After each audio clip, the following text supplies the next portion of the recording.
the leader in talk radio on the Internet, right here on K98Talk.com.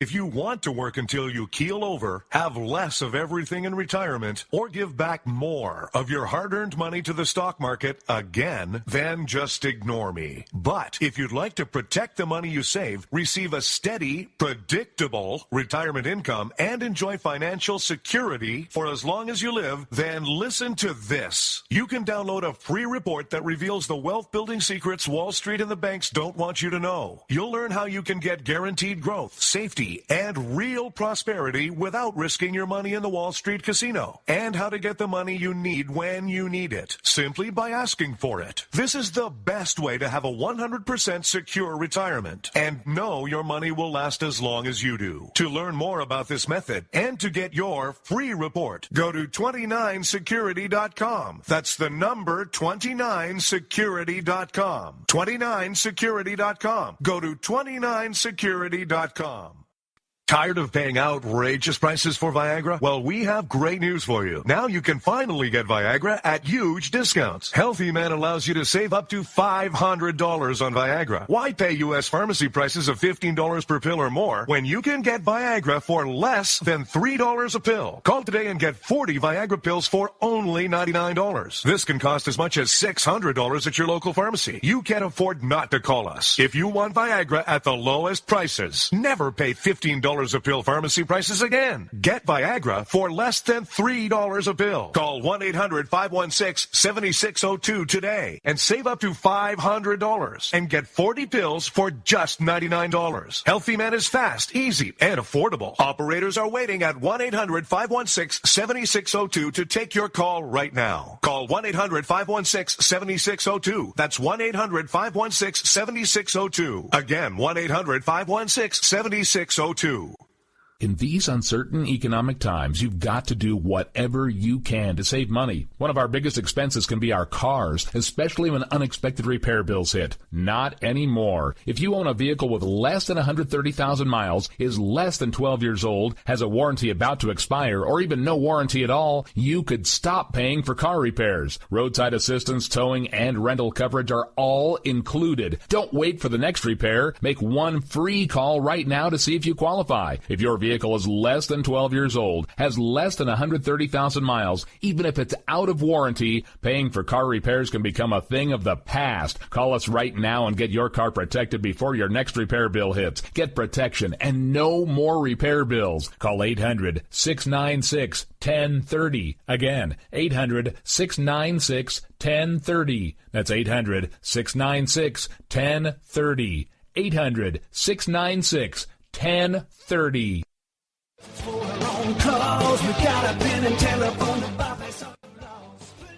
All right, folks, this is Rick Robinson with you. I want to tell you about some friends of mine from a company called Security Enforcement Specialists. When I ran my security agency for 12 years, I worked with one of these partners on a daily basis. He's been involved in this agency now, and with his other partner, they do have over 30 years of experience in the private security industry. If you own a business and you need someone to keep you or your customers or residents safe, then I highly recommend contacting Security Enforcement Specialists today. Give them a call at 405-703-1796. Again, that's 405-703-1796. Again, tell them Rick from K98 Talk sent you. Like I said, if you need the help, they are here for you. So make sure that you go look them up, check them out, and see what they can do. Wrong way. Welcome to the place. Joe had huge problems with the IRS. I knew it was coming. I hadn't filed taxes since 1990. All the IRS letters coming in added up to a nightmare. To get up to like $68,000, my heart started beating fast. It's like, there's no way, man. I mean, I ain't going to be able to do this. Then they stopped his paycheck. So that's when I started making phone calls and found U.S. Tax Shield. U.S. Tax Shield went to work immediately. They just took the bull by the horns. What blew my mind is he called the IRS right then and there. So why is U.S. Tax Shield A+ rated with the Better Business Bureau? Joe knows. They saved me a ridiculous amount of money. If you owe more than $10,000 to the IRS or state, choose the company Joe chose, U.S. Tax Shield. It was the best decision I made. U.S. Tax Shield is the way to go. Life is good. Thank you, Lord. Call 800-471-3287. U.S. Tax Shield. You're listening to the Spark Radio Network, Internet radio like you've never heard before. Innovation, creativity, and imagination are all said to begin with a spark. So fasten your seatbelt and take the ride of your life and listen for the spark. The leader in talk radio on the Internet, right here on K98Talk.com.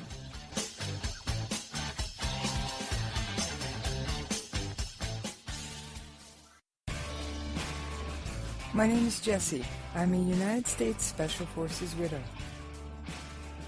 This gives me a unique perspective on the world around us. If you're willing to listen, I'll tell you how I see it, and I won't pull any punches. This is my POV, which stands for Point of View.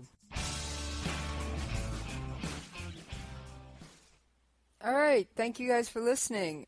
Yes, I know my podcast changed subject. By the way, I'm ADD, so I've got a whole new subject and topic today, and a guest. I've got my friend, who some of you heard me mention in America Off the Rails, Judy L. Mohr from New Zealand. She is an editor, but she's so much more than that. So, Judy, why don't you tell us a little bit about yourself? Well, thank you for having me first. A little bit about myself. I always hate those questions, and they're really loaded questions. As you said, I am an editor. I'm also a writer of myself. I have a background in astronomy and engineering, where I specialized in astronomical instrumentation.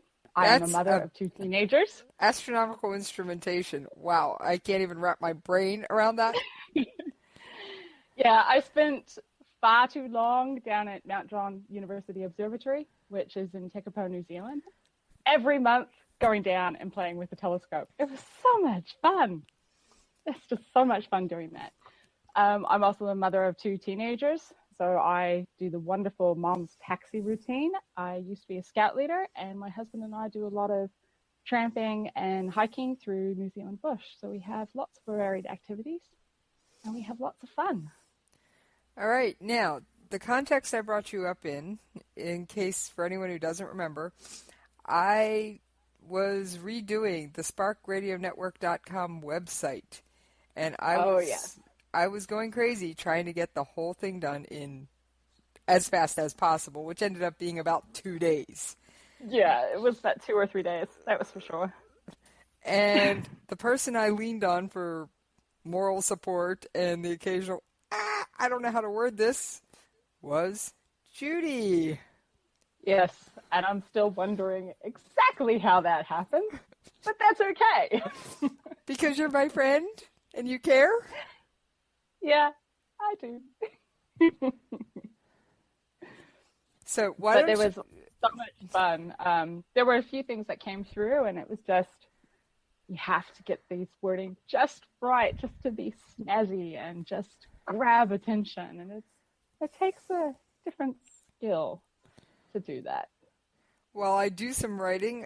Mine isn't always designed to get your attention. Sometimes it's, I write a report for work, or I write a blog post, which I want to get your attention, but not in the same way as I want 1 or 2 catchy sentences for a website. Now, Judy, you recently, as in within the past, 3 or 4 months, started your own editorial business, Black Wolf Editorial. Yes. Why don't you give us your website address and tell us what made you decide to to become a professional editor and start a business? Sure. Black Wolf Editorial Services. You can find us at www.blackwolfeditorial.com. And basically what it was is I, on a regular basis, was being asked to critique various different writers' manuscripts, but I wasn't getting anything out of it for myself. And on a regular basis, I would get yet another email going, can you please critique this? And can you please critique this? And in the end, I'm like, well, I'm doing this. Why am I doing this for free? I should be being paid to do this. And it just turned out to be a perfect complement because I'm a full-time writer at home. I no longer work in research as I used to. And it just meant that it was a methodology that I can bring in money, but do something I love. I actually love reading people's stories and having my mind go off into far off worlds. It's just so much fun. Okay, you've mentioned your own writing.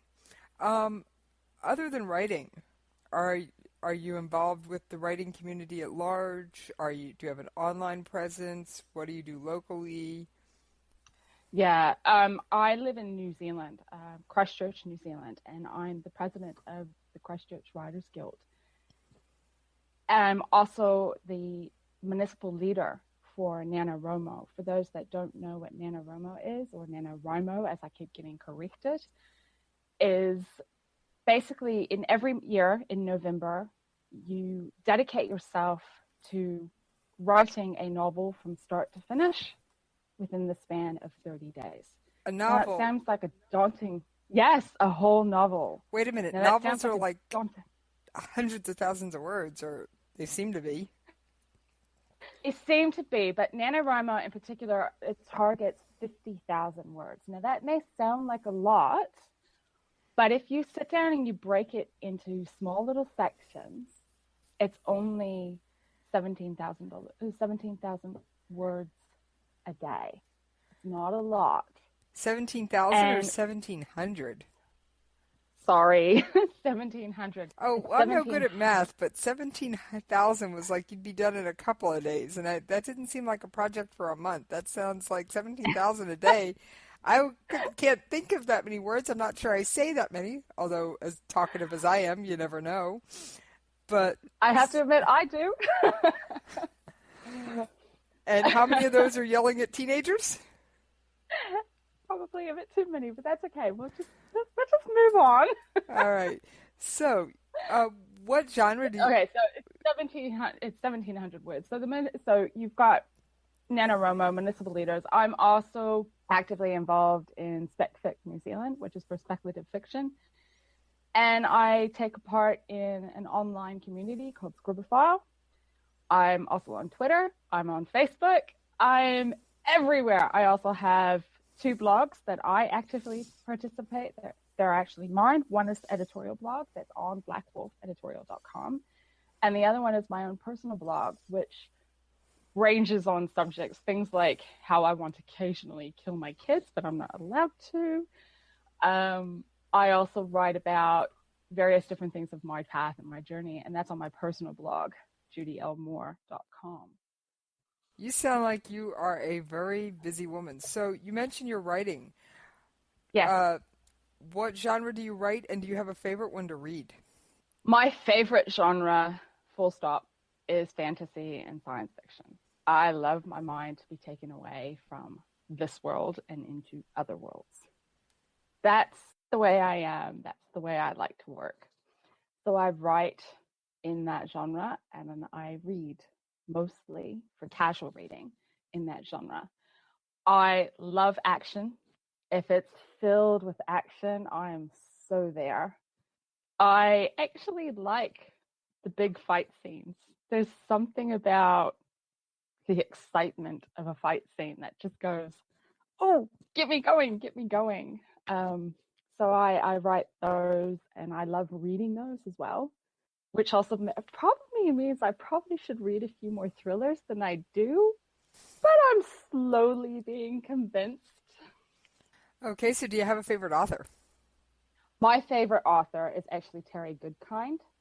Terry Goodkind has written the Sword of Truth series. There was a television series that came out many years ago called The Legend of the Seeker. And though it was 2 seasons of that had shown. And that was based on the first 2 books of the Sword of Truth series. There's actually 15 books in that series now. Wow. That sounds about right. And I'm still reading the last 3. All right, so we've talked a little bit about writing, a little bit about reading. What do you think makes your editorial business different from every other editorial business out there? What do you think makes yours special? Like all editors, I offer the standard things of critiquing and developmental online editing, as well as what we call copy editing. But one of the things that I have very deliberately chosen to do is I don't limit that to being just novels. A lot of writers out there have been told to start with short stories. And sometimes that's the way their brain works, that they work on that short snippet of life. So why should somebody who writes a short story be prohibited from using a professional editor on their beloved story just because it's not of the novel length? So I will do short stories, and I actually have rates designed for that. And I also take a look at the whole gambit. A lot of writers nowadays are what we call self-published. And with that, they need to actually have the full thing about a book blurb. They need to have their own writer's bio and a whole bunch of other bits and pieces. And those are not easy things to write.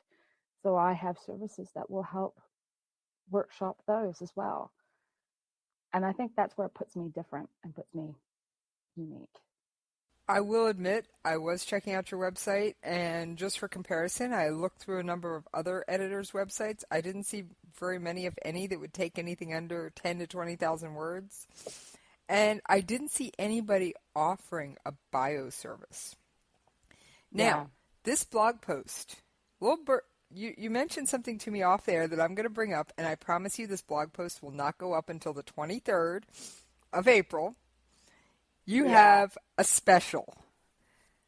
It's actually going to go live on the 23rd of May, not the 23rd of April. Okay. But this special, it's in conjunction with a workshop that I'm running or part of here in Christchurch, New Zealand, on marketing. And the special is going to be basically the website health check. So the special will include workshopping of a bio for the author, as well as a review of a website, a Twitter, and the Facebook page. Okay, wait a minute. Three key things. Wait a minute. Yeah. So you're going to have to dig into my website and fix it? Are you a website designer or? No. Basically, your website or your main portal is something that somebody comes and looks at, and if they see a broken link, they suddenly get turned off. Or if it takes too long to find any information on your site because it's so cluttered, again, they will get turned off. Or if they are really interested in the information that you are providing on your blog, but they can't find or easily get to all their posts that they are interested in, they get really flustered. I am not a web designer, but like everybody else, I do know how to navigate the web and what works well with a website. I will go through and take a look at what the content have you got and make comments about whether there actually is any grammatical issues or things that you may want to address. But I won't look at the actual content of the website blog. So, for example, say you're a political writer, I won't comment on the appropriateness of your material because that is audience driven and that is hopefully something that they have done their research on. So are you going to proofread every blog or just look at the punctuation and the grammar on the main pages? I will just look at the punctuation and grammar on the main pages. And in terms of the blogs, if I find it interesting, I might just carry on reading. You might get yourself a new follower because I find it just interesting and fascinating. But I will go through and comment about things like the writing style, how inviting it is, and how standoffish it might be, because with a blog, you do want to try to actually engage and sort of incite some sort of reaction from your readers. Hopefully a positive reaction, not a negative one, but you never know. So you're going to look at basically how the website, the Twitter feed, and if they have one, a Facebook page or Amazon or Goodreads profile, how everything flows together, or are you just going to do Twitter, Facebook, and web? Ideally, I'd like to focus just on the Twitter, Facebook, and the web, mainly because these are the three that most people will have if they have an online presence.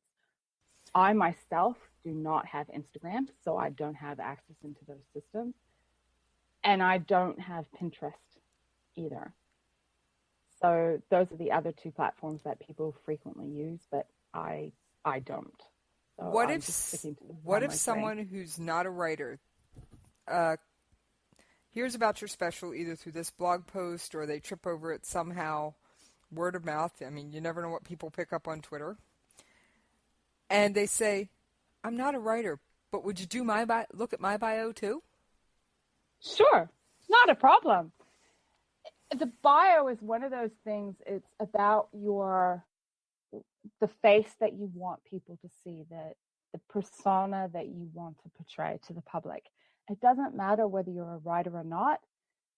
They all have a certain formula to them.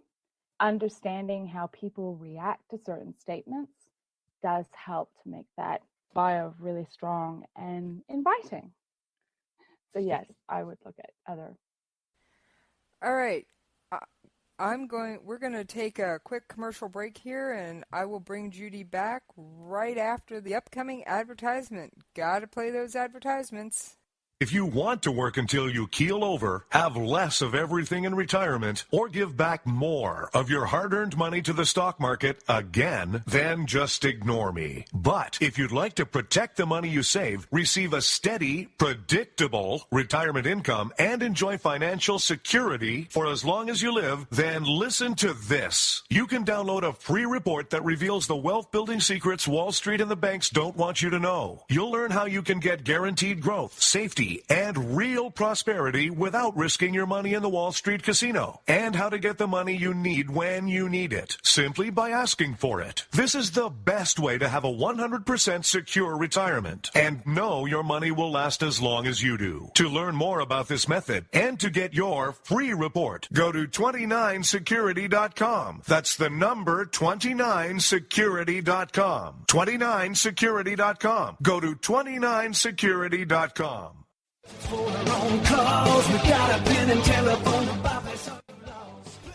All right, folks, this is Rick Robinson with you. I want to tell you about some friends of mine from a company called Security Enforcement Specialists. When I ran my security agency for 12 years, I worked with one of these partners on a daily basis. He's been involved in this agency now, and with his other partner, they do have over 30 years of experience in the private security industry. If you own a business and you need someone to keep you or your customers or residents safe, then I highly recommend contacting Security Enforcement Specialists today.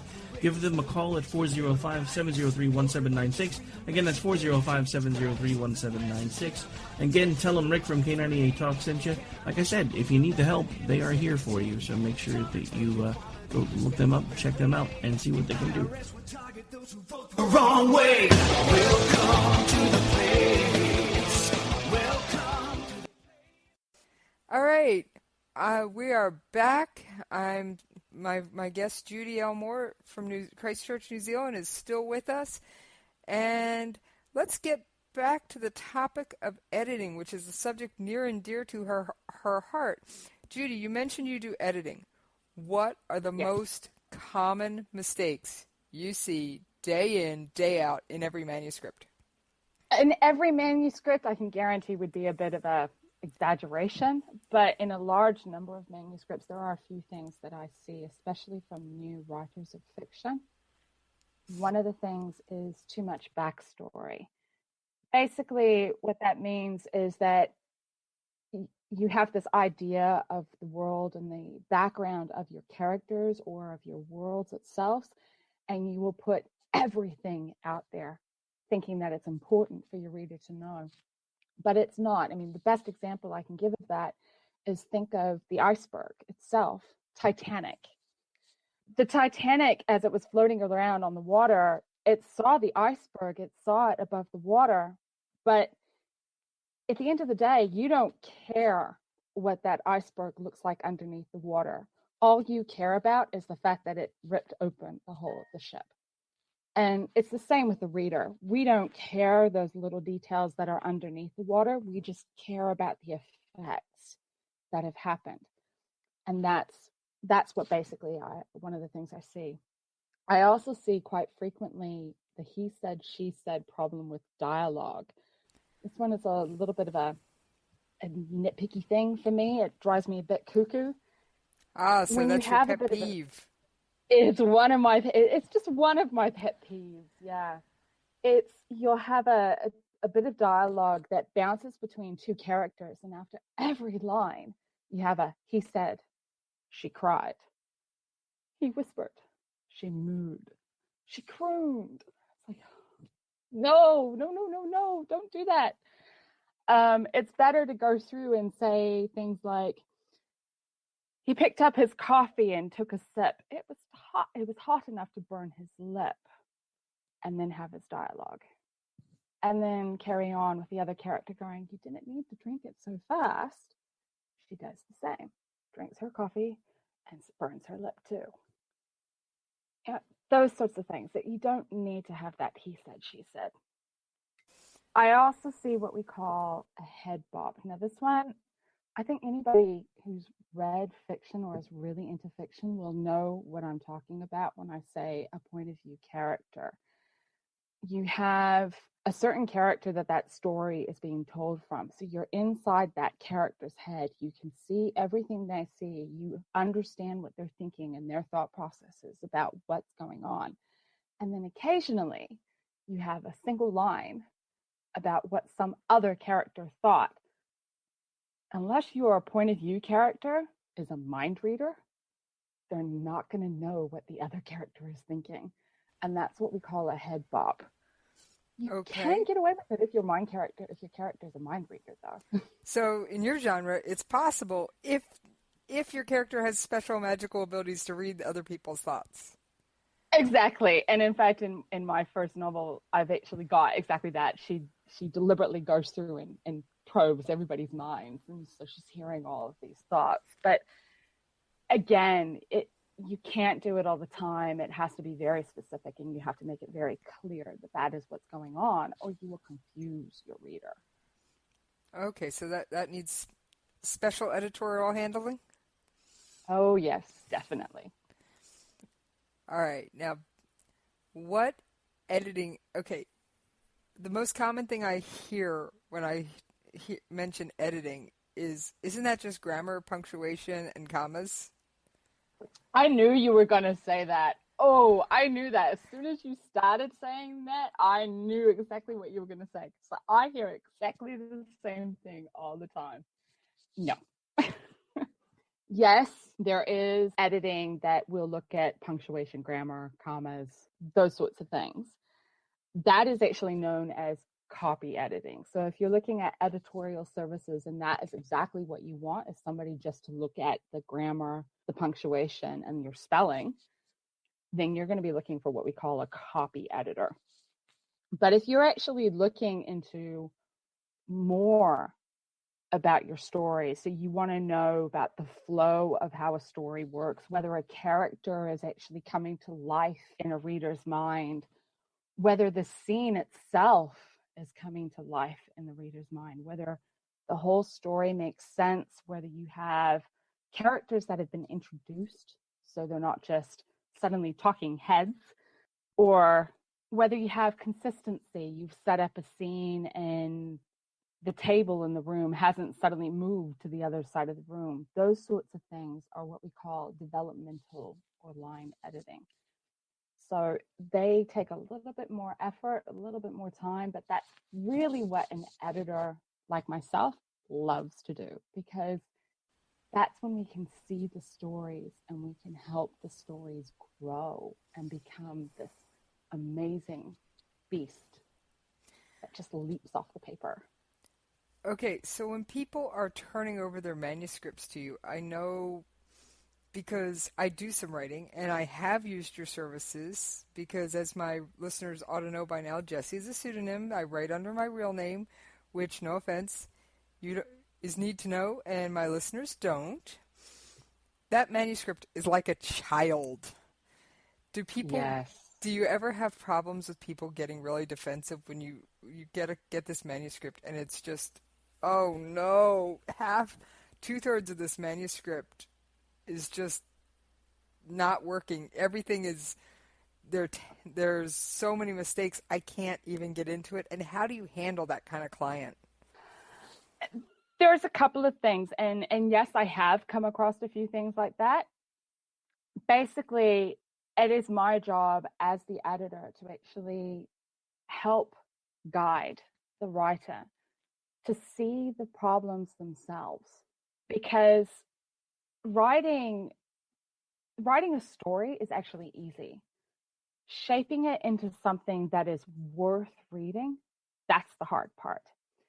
And my editorial style really is more of a mentoring style. So I will go through and point out where things are not quite working, but I will also give possible ways of how to change it to make it work better. And I will actually point out where the flaws have gone.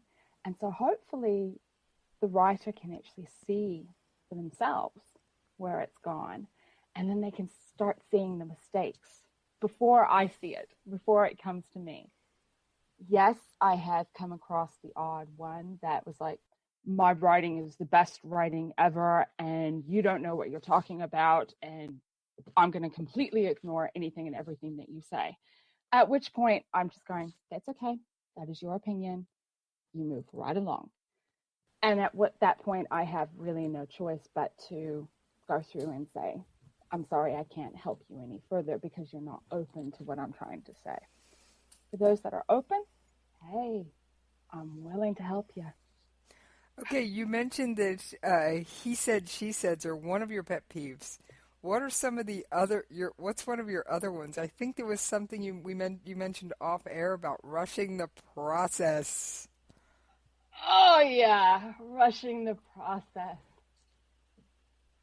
Basically, editing takes time. Anyone who's ever written a book will know that writing the book itself takes time, but editing easily takes at least twice the time that it took to write that book, if not more so. To give you an idea, my own novel, I started my first novel in 2008, and it's only just now at a point where I'm happy for it to be published. So we're talking an 8-year journey. Granted, it has gone through so many different stages at that point, and it has grown and it's become this big epic thing. But you don't need to take the 8-year journey, obviously.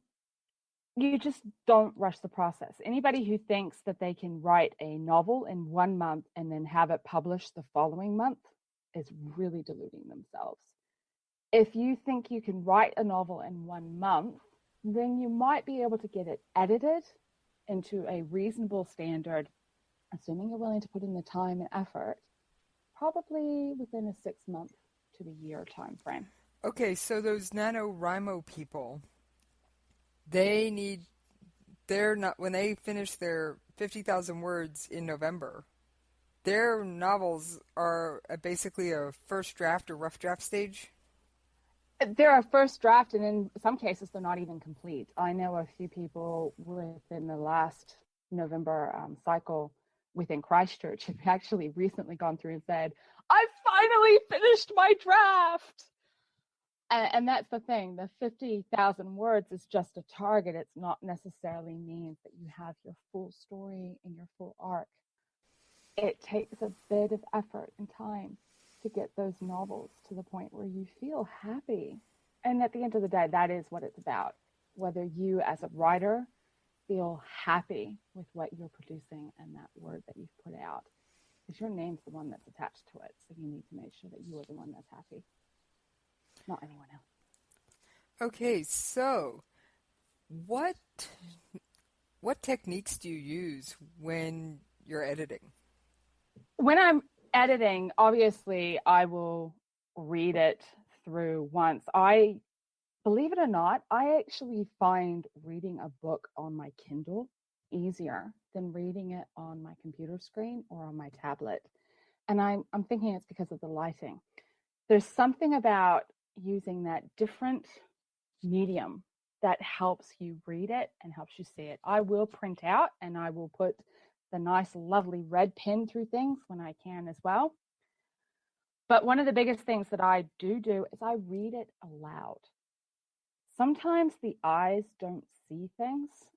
It's the way our brains work. Our eyes will happily fill in or correct any mistakes that we see, and our brains just don't register them. But when we try to speak it and when we read it out loud, we hear it. So our eyes don't see it, but our ears pick it up. And it might be something simple as we've missed a the, or the word to, or in, or at. It might be something really stupid like that. But those little things make the difference. All right, so I finished my 50,000 word NaNoWriMo, and it's now February, so now this epic masterpiece is up to 75,000 words. Haven't looked at it myself. Is now the time for me to hire an editor, or do I want to do something else first? At what point do you bring in an editor? Okay. The first stages that I would do is actually look at what we call a critique partner. So basically, you would look at employing the skills of another writer by way of you look at their work and they look at your work. So it's a critique partnership works on a quid pro quo situation, and you'll get feedback on story, writing style, things, a whole gambit of different things, and it will help you process. One of the really good sites, there's an online community site called scribophile.com, and there's another one called critiquecircle.com. They both work on the same principle, where you have to critique other people's work before you're allowed to post your own work for critiquing. Critiquing other people's work is actually a good way of improving your own editorial skills, because you will see things that you don't like. You will come across a bit of writing that it sits wrong with you. And you may not be able to explain why, but you see it.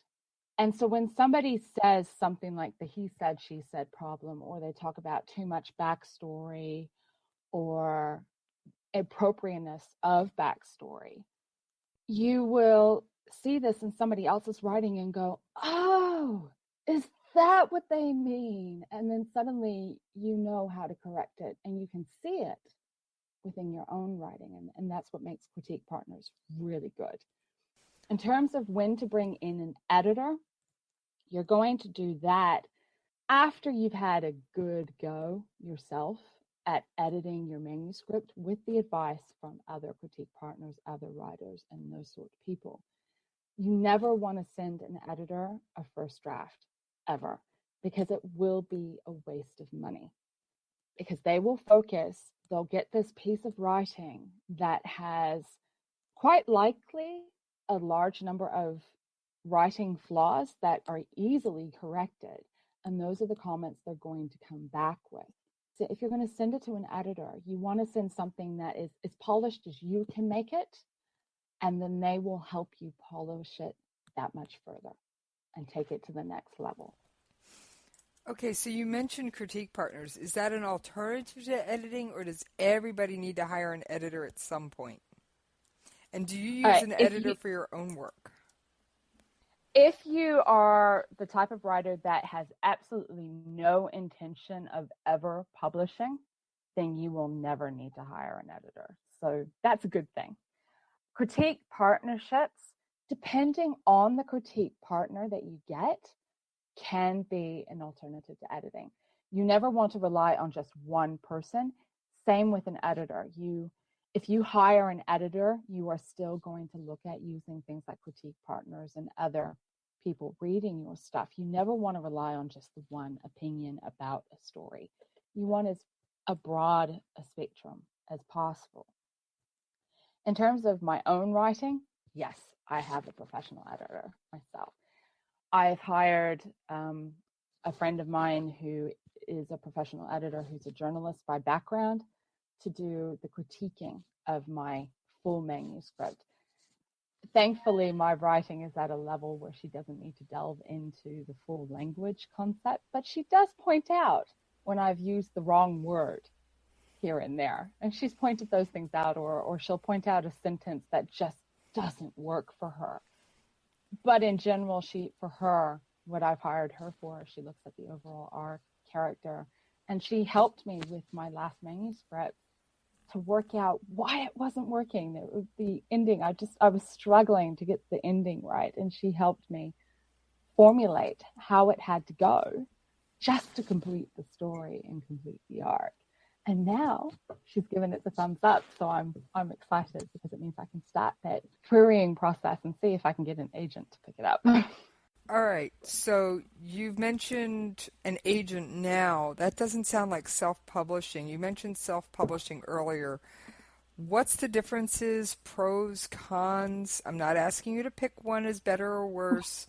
I know there's probably some books that are better self-published if you're writing for a really niche audience. At least that's what I've picked up by some Google searches. But what are the pros and cons of the two? And okay. What's your take on it? Yeah. All right. Basically, when we're talking about traditional publication, we're talking about going through and sending your manuscript and a query letter to an agent, and then they will take over the possibility of finding a publishing house, and the publisher will do the rest from that point.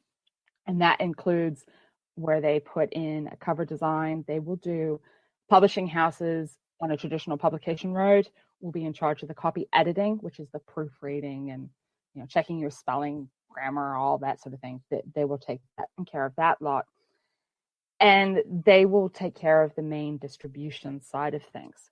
If you're looking at a self-publication road, then you're it. Everything is your responsibility. The advantage of self-publication is that 100% of the profits is yours. You don't have to share it with anyone. The only thing you have to worry about is the direct overhead costs.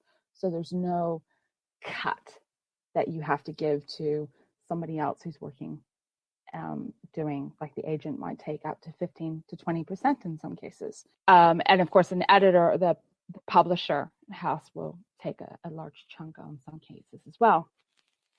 But if you're going self-publication, you also have to do all the marketing, all the distribution, and everything associated with that.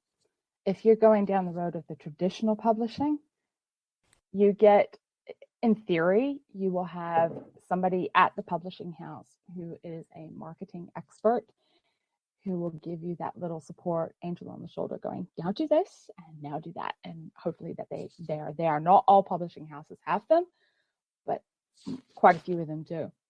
If you're self-publishing, you don't get the same guidance, but there is a support network out there, an online network that will help you. If you ask and say, help, there will be somebody out there that will tell you where to get the latest information on how to use things like Amazon's Create Space, how to use the different platforms for publication and those sorts of things. And they are out there, and all you have to do is say, help me.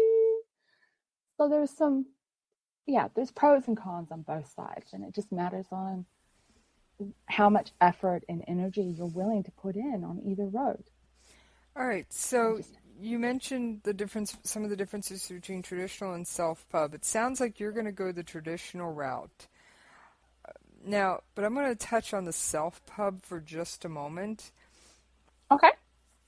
Okay, so when you self-publish, you're taking on the whole elephant, for lack of a term. It's your job to design a cover or get one made. It's your job to write the book blurb, figure out when to market, where to market. That doesn't mean are there good books that are that are self-published that weren't traditional published that could have been?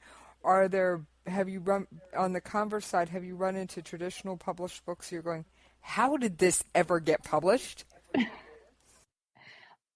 Yes, and yes. I have seen some brilliant, absolutely fantastic books that have been self-published. There have been some self-published books that just had me on the floor laughing, and I could not stop, and I just had to keep reading them. But on the flip side, I have seen the odd traditional published book that I'm just like, how? And I would get only maybe a couple of chapters into them and just like, oh my God, this is just crap. Why am I reading this? So I will literally just put those aside. But you get that within any publishing. It's a subjective field. Somebody thinks it's good, so they publish it. How successful a book really is will depend 100% on the marketing. There are some brilliant books out there that have both been traditionally and self-published books that have bombed. They have failed. And it was all because of the lack of word of mouth that went out. It was the lack of marketing. You've also had books that they started as self-published books and they suddenly went viral and took over, and they got a traditional publishing contract out of it, and they've gone even better. 50 Shades of Grey is one of those books. It started as a self-published book, and it's now this viral beast that has taken over. Sookie Stackhouse Diaries are the same, and it was mainly because with the Sookie Stackhouse Diaries, it's mainly because of the television show that it just took over and everybody wanted to read those books, and that's how they got the Charlene Harris. That's how she got the publication contract. All right, so you've read both good and bad books that were both self-published and traditional published, and you've seen, 50 Shades of Grey went from self-pub to traditional pub. Does that mean that if I self-publish my book, it'll be traditionally published? No, not necessarily. It depends 100% on how successful something becomes. And that's where 50 Shades of Grey was a bit of an anomaly, really. It became a successful beast and somebody decided to take it over from there, because the traditional publishing house will only take on things that they can see getting money for. How are they going to get the money? They're businesses. And any other business is going to be the same. They want to make sure that they can make a profit out of that book. So going down that road of traditional publication is a big risk. But so is self-publication. So they all have their pros and cons. All right. So now I think we've covered almost everything we set out to cover. Is there anything else you'd like to talk about that I missed? I tried to cover everything we'd previously talked about. I would be racking my brain and I would not actually know. No doubt I'll probably think of something once we've finished, but okay. Isn't that the way? Usually is. All right, well, I thank you for being my guest, and I've got to tell you, we do share a philosophy in common. From what I gather with your critiques, you do like to end them on a good note. So I always like to end my podcasts on a good note. Why don't you give your web address for your publishing company one more time? For my editorial company, it's blackwolfeditorial.com, all one word. And that's probably pretty much the only number that you need. Well, thank you very much for being my guest. It's been awesome talking to you. And now let's get to that good news story. All right, I decided for our good news episode, I was going to make Judy hang on with me and talk about her love of space and stars and the cars on Mars, otherwise known as the Mars rover. Judy, I'll let you explain what NASA's been up to with the Mars rovers and other random space things. Take it away. Thank you. I'm not sure if that's a good thing or a bad thing, but we'll give it a go. Most people are aware that NASA is working really hard to actually put a manned mission on Mars. And part of that is the robotic missions that they've got. Most people are aware that we've sent rovers, and there have been a couple of wonderful calculations that have gone a bit cuckoo with some of the rovers along the way. What some people don't quite realize is that the rovers are still operational, or at least Curiosity is, and it's still sending back data. If you actually take a look at some of the websites that they've got, the NASA websites in particular, there are selfies from Curiosity, which is one of the rovers that's up there. And it's so cool to see these selfie images of the rovers. One of the things that probably hasn't hit public news too much, especially with the elections that are going on in the States at the moment, is that there was actually a mission launched in March to send an orbiter and another rover type engine to Mars. And it's due to arrive in orbit around Mars in October of this year. On that mission is some additional relay radios, which will hopefully boost the signals that we're getting from the current rovers that are already on the planet. And we might get some more data, more information. One of the reasons why we're really interested in Mars is that there is running water on Mars. Most people don't actually know that. Wait a I minute. find it quite... You said they found running water on Mars. Are they going to find little green men next? We might. The thing is the reason why running water, is incredibly important and is such a fantastic discovery is that you actually need liquid water to support life as we know it. Mars, we've known for some time, has actually got ice caps.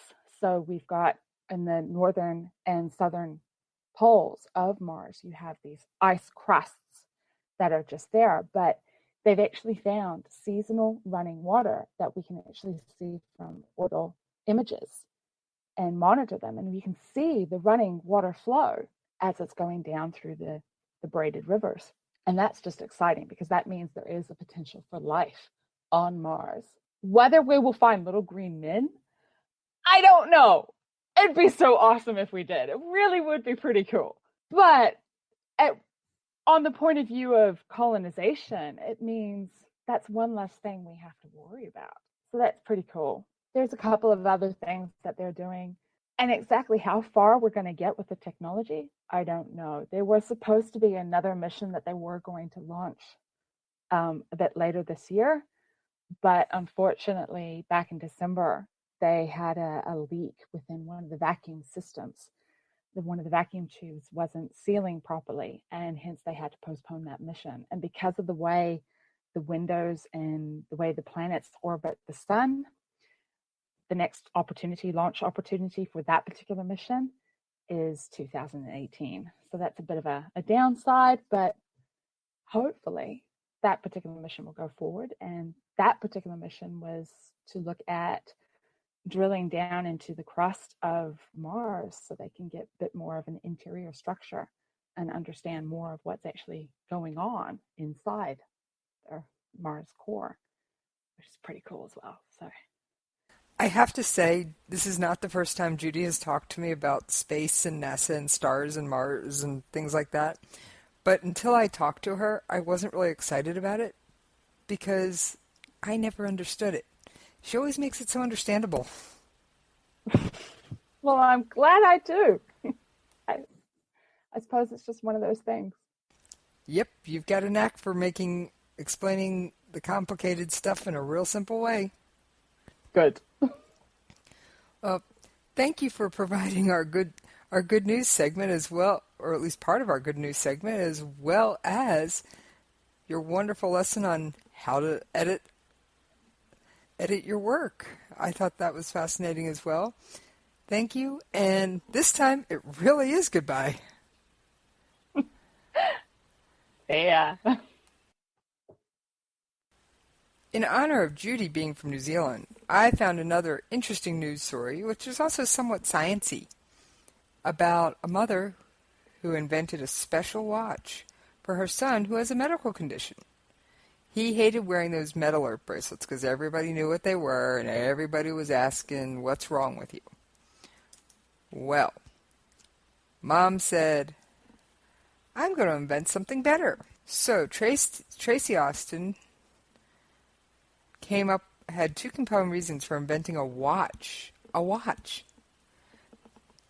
that reveals vital personal data and health details when scanned with the cell phone. It's got one of those QR codes. We're all so used to scanning them these days. Makes perfect sense to me. her two sons, Joel 12 and Levi 14, have mild hemophilia, and they hated wearing their med alerts.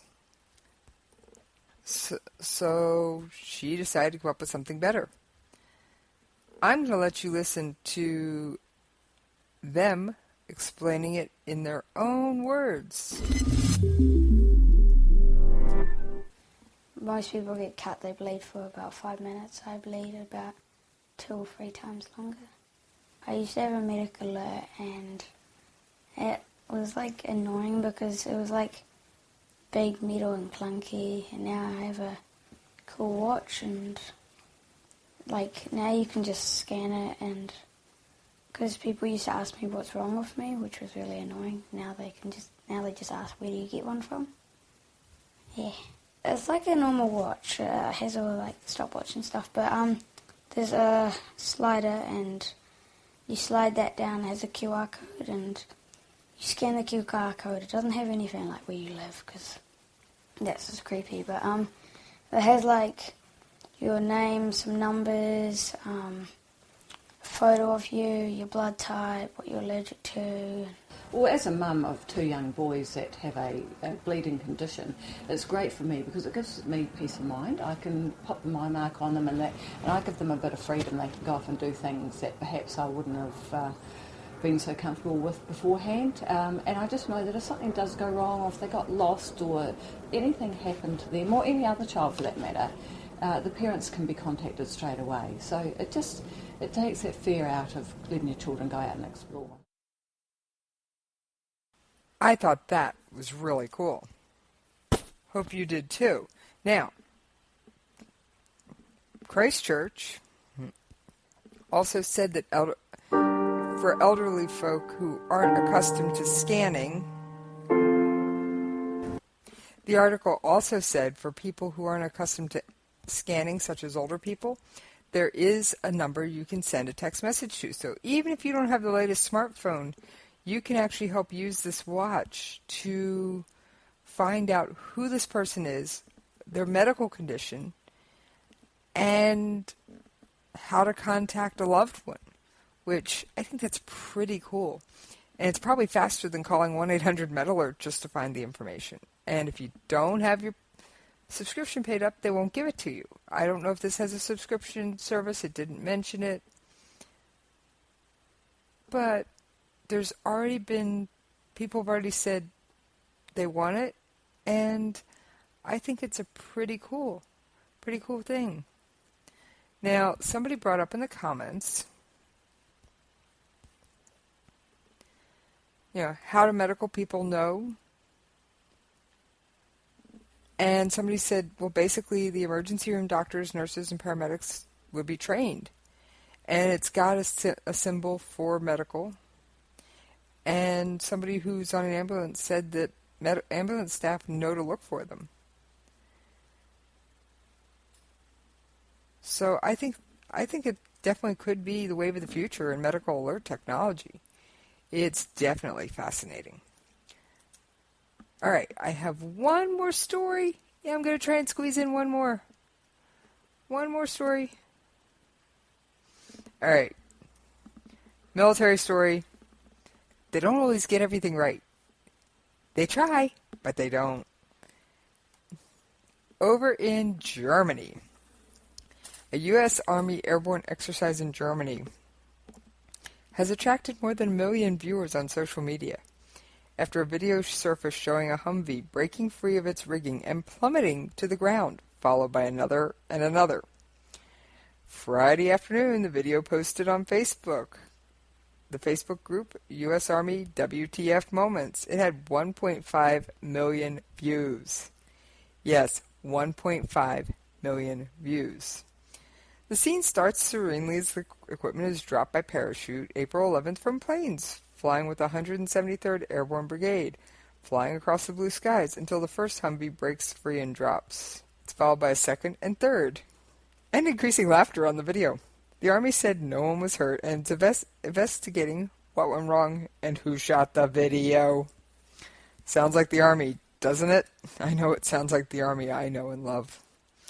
They not only want to know what went wrong, they want to know Who let the cat out of the bag? I think it's funny. Everybody makes mistakes. We're all humans. But found an awesome good news story. You ever dreamed of throwing a message in a bottle and seeing where it washed up? Well, the world record-breaking bottle was discovered by Marianne Winkler during a vacation at the German Amrum Island, April 15, 2015. When Winkler found it, she could see inside a message inside it saying, "Break the glass." She and her husband did the best to avoid breaking the bottle while retrieving the contents. Ultimately, they had to break the bottle to uncover the documents. It's always a joy when someone finds a message in a bottle, Winkler, a retired German post worker, told Amrum News. Where does it come from? Who wrote it? And how long has it been traveling on the winds, waves, and currents? The Winklers found a postcard written in English, German, and Dutch that asked the recipient to return the bottle to the Marine Biological Association in Plymouth, Devon. If the bottle finders returned the message writer promised that a shilling would be awarded to them. And there's a really cool picture of the postcard. All right. The association was startled when it received the bottle and its contents and immediately performed some research to discover its story. Turns out this bottle was one out of 1,020 that were released into the North Sea by George Parker Bider, former president of the association. He put this bottle in the ocean sometime between 1904 and 1906. Bider died at age 91 in 1954. He was using the bottles in an experiment to prove that the deep sea current in the North Sea flowed from east to west. All right, many of the bottles were found by fishermen trawling with deep sea nets. Others washed up on shore. Some were never recovered.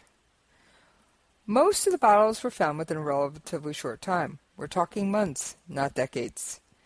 The bottle Winkler discovered spent 108 years and 138 days at sea after Bider sent it afloat.